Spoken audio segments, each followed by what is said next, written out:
দৌলতদিয়া পাটুরিয়া নৌরুটে ৫ কোটি টাকা ব্যয়ে ৯টি ফেরিতে লাগানো হয়েছিল ফগ অ্যান্ড সার্চলাইট। উদ্দেশ্য ছিল ঘন কুয়াশার মধ্যেও ফেরি চলাচল থাকবে স্বাভাবিক। কিন্তু কোটি কোটি টাকা ব্যয়ে লাগানো লাইটগুলো এখন কোনো কাজেই আসছে না। কুয়াশার কারণে প্রতিদিনই ঘন্টার পর ঘন্টা বন্ধ থাকছে ফেরি।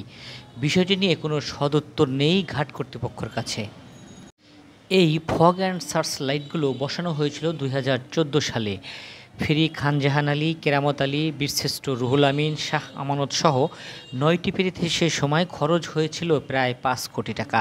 আর বিআইডব্লিউটিসি কর্তৃপক্ষ বলেছিল শক্তিশালী এই লাইটগুলোর জন্য ঘন কুয়াশায় ও স্বাভাবিক থাকবে ফেরি চলাচল। কিন্তু কুয়াশার কারণে এবারও ঘন্টার পর ঘন্টা বন্ধ থাকছে ফেরি চলাচল। আটকে থাকতে হচ্ছে যাত্রীদের। সবচেয়ে বেশি বিপাকে পড়ছে কাঁচামাল বহনকারী যানবাহনের চালকেরা। যাত্রীরা জানান এই নৌরুটে শীত এলেই বাড়ে ভোগান্তি। সময়মতো গন্তব্যে না যেতে পেরে বিপাকে পড়েন তারা। আর চালকেরা জানান ঘন্টার পর ঘন্টা ঘাটে বসে থেকে নষ্ট হচ্ছে কাঁচামাল। সময়মতো গন্তব্যে না যেতে পেরে ব্যবসায়ীদের বকাঝকা শুনতে হচ্ছে প্রতিনিয়ত।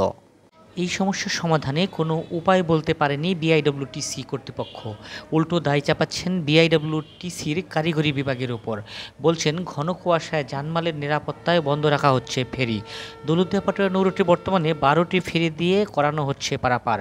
ঘন কুয়াশার কারণে মঙ্গলবার ৩ ঘন্টা আর বুধবার ৮ ঘন্টা এই নৌরুটে বন্ধ ছিল ফেরি পারাপার।